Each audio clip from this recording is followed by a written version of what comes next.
અમરનાથ યાત્રાના ફિટનેસ પ્રમાણપત્ર માટે આજથી સુરત સિવિલમાં રોજ 500 ટોકન અપાશે। જૂના ટ્રોમા સેન્ટરમાં ગ્રાઉન્ડ ફ્લોર ઉપર 9 થી 12 વચ્ચે સર્ટિફિકેટ અપાશે। ચૂંટણીને લીધે યાત્રા 45 દિવસની કરાઈ છે। 29 જૂનથી બર્ફીલા બાબા અમરનાથની યાત્રાનો પ્રારંભ થઈ રહ્યો છે, જે 19 ઓગસ્ટ સુધી ચાલશે।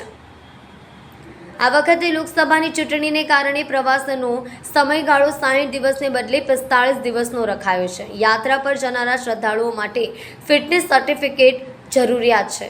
શુક્રવારથી નવી સિવિલમાં મેડિકલ સર્ટિફિકેટ આપવાની કામગીરી શરૂ કરાશે, જે જૂના ટ્રોમા સેન્ટરના ગ્રાઉન્ડ ફ્લોર પર 9 થી 12 કલાક સુધી ચાલશે, તેમજ શનિવાર અને રવિવારમાં બંધ રહેશે। આ વખતે અમરનાથ યાત્રા માટેનું રજીસ્ટ્રેશન 15 એપ્રિલને સોમવારથી શરૂ કરવામાં આવી રહ્યું છે।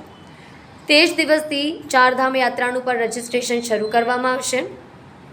જોકે અમરનાથ યાત્રા માટે મેડિકલ ફિટનેસ સર્ટિફિકેટ ફરજિયાત કરવામાં આવ્યું છે। આ સાથે શ્રદ્ધાળુઓએ સરકારની ગાઈડલાઈનનું પાલન ફરજિયાત કરવું પડશે।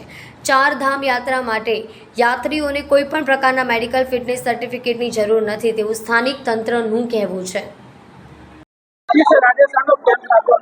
આજે एक्चुअली એ કેમ્પ છે અમરનાથ યાત્રા માટે સર્ટિફિકેટ આપવામાં આવે છે। આ કેમ્પ ઇન જનરલ 1 થી 1.5 મહિના સુધી ચાલશે, કેમ કે અત્યારે અમરનાથ માટે જે યાત્રા ચાલુ થવાની છે એના માટે ફિટનેસ સર્ટિફિકેટ જરૂરી છે।